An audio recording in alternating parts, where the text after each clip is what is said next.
Sobat Obsesi, kembali lagi dengan saya Apoteker Wawan. Nah, kita kembali di acara Obsesi, obrolan sehat masa kini. Hari ini saya ditemani oleh Apoteker Roli. Halo Apoteker Roli. Halo Apoteker Wawan. Gimana?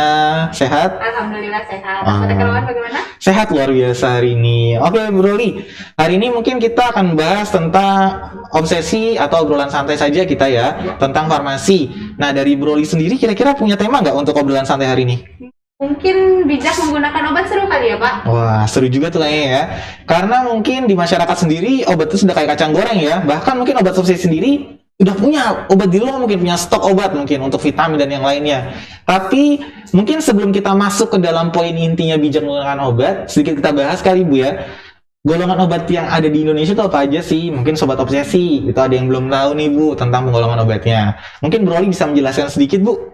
Oke, nah Sobat Obsesi, penggolongan obat di Indonesia itu berdasarkan dari Badan Pengawas Obat dan Makanan atau BPOM. Nah, itu ada 3 golongan Wawan. Pertama ada obat bebas, bebas terbatas, dan obat keras. Untuk obat bebas dan bebas terbatas kita bisa beli tuh Pak di toko obat, di supermarket atau minimarket. Kalau untuk obat keras harus di apotek untuk gitu, jadi tidak ada dan tidak bisa kita memberi secara bebas. Oke Bu. Nah, untuk obat bebas terbatas sendiri berarti kita bisa dapatkan itu di mana saja ya Bu ya? Misalnya di minimarket yang dia ada warna merah, warna biru, warna kuning, orange. Tidak ada Pak, hanya merah dan biru. Oh, hanya merah dan biru ya? Kalau setahu saya. Oh, setahu saya. Oke. Mungkin Sobat Obsesi punya minimarket yang lain ya? Ada hijau. Oh, ada hijau. Sebetulnya kan yang hijau. Jangan dong. Oke, jadinya obat bebas dan obat terbatas bisa ketemuin ya Bu ya.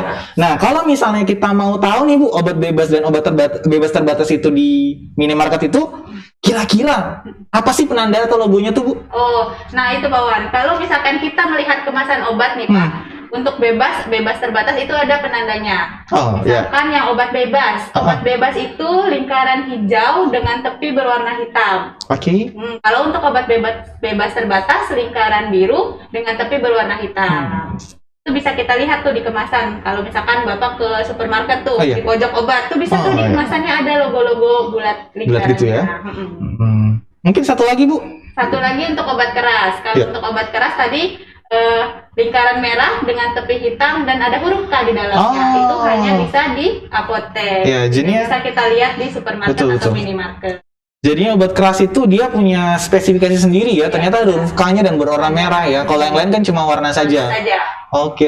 Jadinya sebenarnya kalau obat bebas dan obat bebas terbatas sendiri perbedaannya apa sih Bu? Apa dia sama-sama cuma beda hijau sama biru aja? Ya. Nah, kalau untuk perbedaan dari bebas dan bebas terbatas itu adalah di tanda peringatan.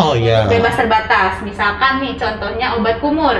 Ada peringatan awas obat keras hanya digunakan untuk kumur dan jangan ditelan. Atau misalkan obat salep.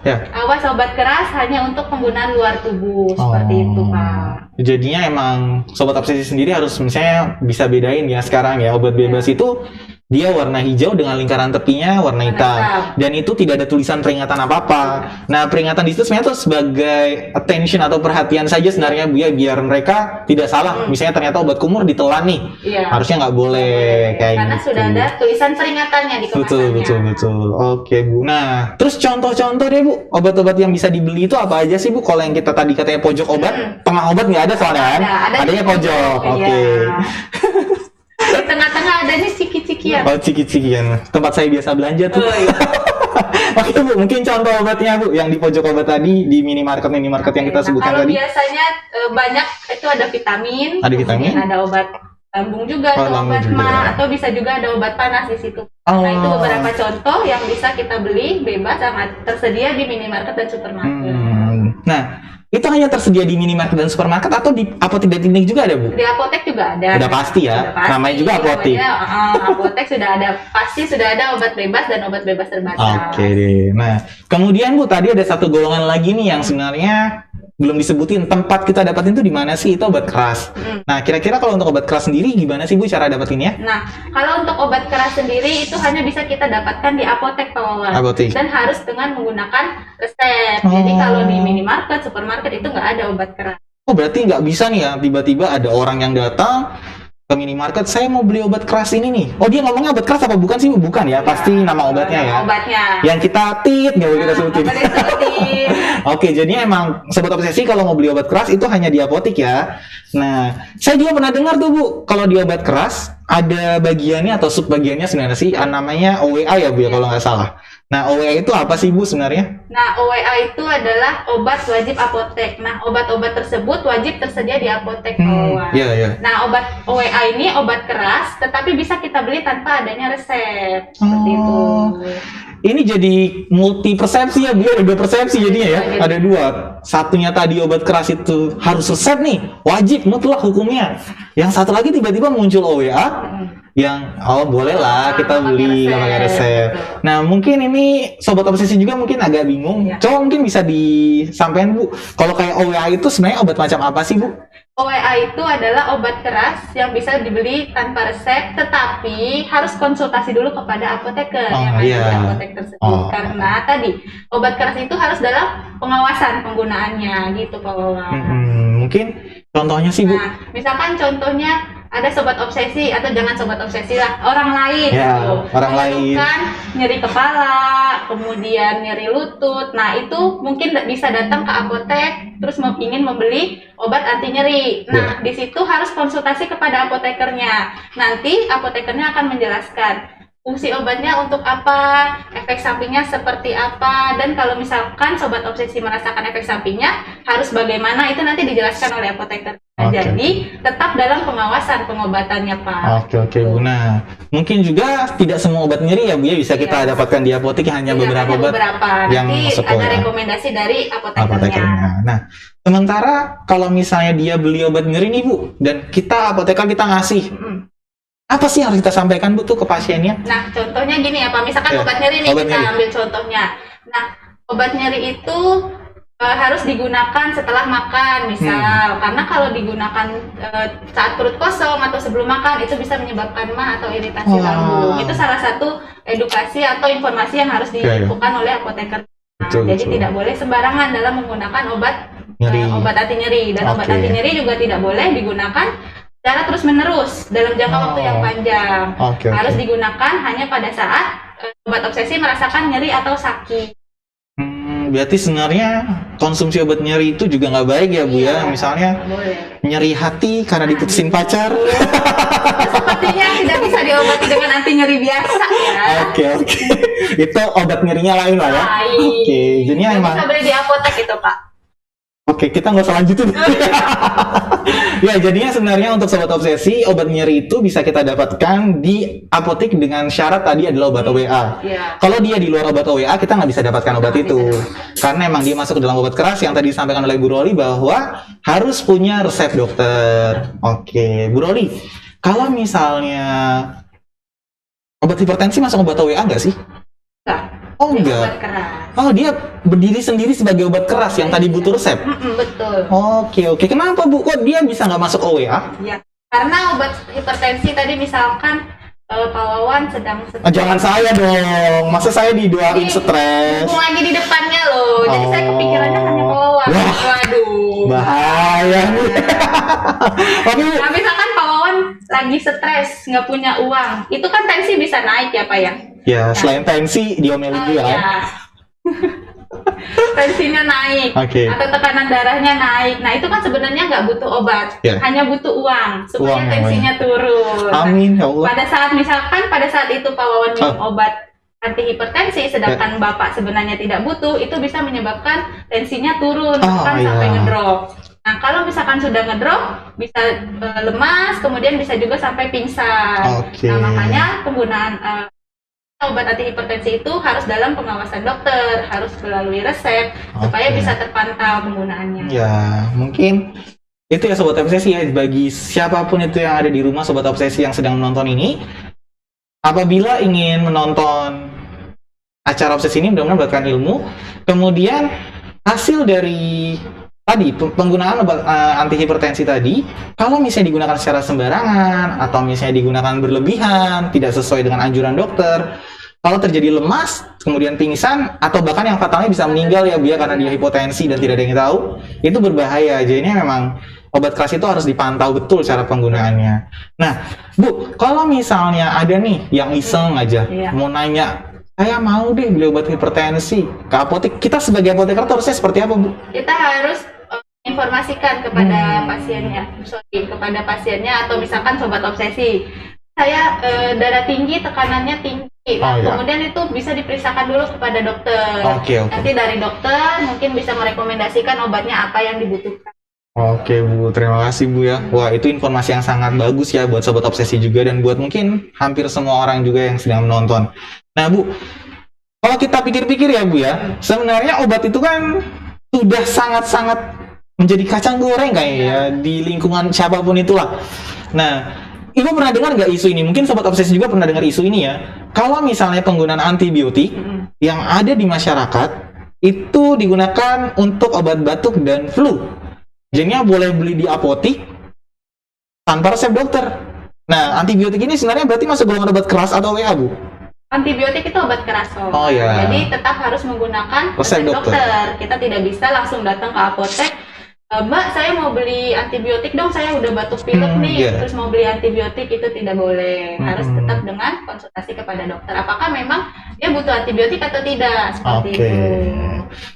Jadinya sebenarnya apa sih, Bu, bahayanya ketika antibiotik itu digunakan berlebihan sebenarnya? Nah, kalau misalkan kita menggunakan antibiotik secara berlebihan atau kita tidak bijak, itu bisa menyebabkan terjadinya resistensi antibiotik.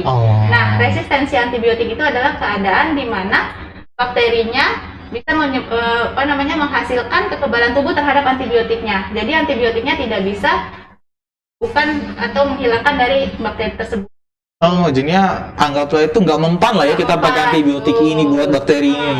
Kalau penggunaannya sembarangan ya. Jadinya ketika dia nggak bisa mempan, dia pakai antibiotik lain yang di atasnya atau yang sama kira-kira, Bu? Yang di atasnya. Yang di atasnya. Jadi misalkan antibiotik yang A sudah tidak bisa nih digunakan, nah dia nanti akan menggunakan antibiotik B yang lebih tinggi daripada antibiotik A. Nah, kalau misalkan terjadi terus-menerus seperti bisa jadi nanti ke depannya itu tidak ada antibiotik lagi yang mempan. Karena di dunia ini penemuan antibiotik itu bisa sampai 10 sampai 20 tahun ke bawah. Seumuran saya ya dia nemuin antibiotik. Nggak usah disebutin dong. Oke ya. Jadinya ternyata penemuan antibiotik itu sekarang tidak dalam waktu setahun 2 tahun ya, Bu ya.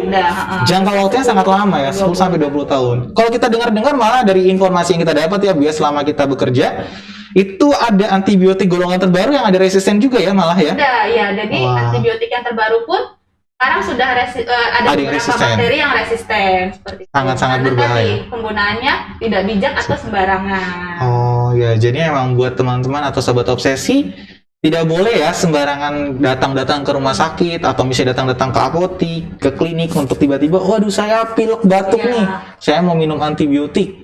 Nanti habis itu kedepannya ketika masuk lagi malah nggak dapat antibiotik yang sama, jadinya naik lagi. Jadinya mungkin harus lebih bijak ya. Tadi kita sudah bahas banyak hal ya, Bu ya. Pertama dari obat nyeri yang dia itu termasuk OWA, kemudian bisa obat hipertensi yang dia itu harus didapatkan dengan resep dokter karena butuh pengawasan. Kemudian ada antibiotik juga yang dia tuh sangat-sangat berbahaya. Bahkan kemarin di bulan November juga kita sedang merayakan sebenarnya Hari Antimikroba Sedunia. Ini bukan merayakan dalam hal yang buruk ya konotasinya ya. Bukan kita bilang hore, mikrobanya hidup. Enggak sobat obsesi, tapi kita peduli terhadap antibiotik yang saat ini sudah mulai sedikit proses penemuannya. Kepedulian terhadap betul. Antibiotik. Jadi emang kita mengangkat itu di Antimikroba Sedunia. Kemudian tadi kita juga ngebahas masalah obat-obatan yang harusnya dengan resep dokter. Kalau misalnya teman-teman juga itu harus aware lah sama kondisinya, nggak boleh tiba-tiba mengkonsumsi obat sembarangan karena ada efek samping yang berlebih. Nah, mungkin itu saja ya Bro Li ya yang mau kita obrolkan hari ini. Dari Bro Li sendiri ada closing statement mungkin yang ingin dibahas? Oke Pak, terima kasih. Nah, sobat obsesi, dalam bijak menggunakan obat kita punya jargon tuh yang namanya dagu sibuk. Dapatkan obat dengan benar pada tempatnya, kemudian gunakan obat sesuai instruksi dokter atau apoteker, simpan obat sesuai dengan yang tertera pada kemasan, dan buang obat pada tempatnya. Seperti itu, Pak. Jadinya mungkin itu tadi ya, dagu ibu. Dagu ibu. Malah bercanda ya. Nah, Iya. mungkin kita akan nunjukin ya contoh obatnya, contoh golongan obatnya yang tadi sudah disampaikan Bu Roli, yang ada lingkaran tepinya hitam, dalamnya warna hijau, biar mungkin teman-teman dari atau sobat obsesi dapat gambaran mengenai obat tersebut. Jadinya tidak hanya bayangan aja tuh Bu. Iya. Misalnya gimana sih lingkaran tepinya warna hijau, lingkaran tepi tepi hitam. Tepi warna hitam. Oh iya, saya aja kebalik-balik ya. Jadinya mungkin nanti ditampilkan, bisa dilihatkan juga. Kemudian obat keras itu juga seperti apa. Nah, mungkin tadi kita juga sebelum closing statement-nya Bu Roli menyampaikan bahwa resistensi itu merupakan hal yang berbahaya. Di rumah sakit juga, RSUD Cengkareng sedang melakukan proses penanganannya dengan membentuk tim namanya tim PPRA, udah berjalan hampir beberapa tahun ke belakang untuk mencegah terjadinya resistensi antibiotik. Nah, jadinya mungkin kami dari apoteker RSUD Cengkareng, terutama instalasi farmasi, ingin mengingatkan dan menyampaikan bahwa sobat obsesi yang punya kendala terhadap pengobatan atau sedang sakit atau misalnya butuh terapi, itu boleh sebenarnya berkunjung ya ke RSUD Cengkareng, karena kami memiliki pelayanan yang terbaik lah, yang luar biasa. Ada poliklinik, ada juga IGD. Nah, karena RSUD Cengkareng adalah rumah sakit terbaik pilihan masyarakat. Mungkin itu saja untuk hari ini. Terima kasih banyak semuanya. Kalau misalnya nanti sobat obsesi ingin tahu bagaimana proses lainnya mengenai manajemen stres, ASI, dan yang lainnya, boleh nonton obsesi-obsesi episode sebelumnya. Episode depan mungkin akan ada hal yang lebih menarik lagi ya. Mungkin cukup sekian. Wassalamualaikum warahmatullahi wabarakatuh, dan sampai ketemu lagi di Obsesi, obrolan sehat masa kini.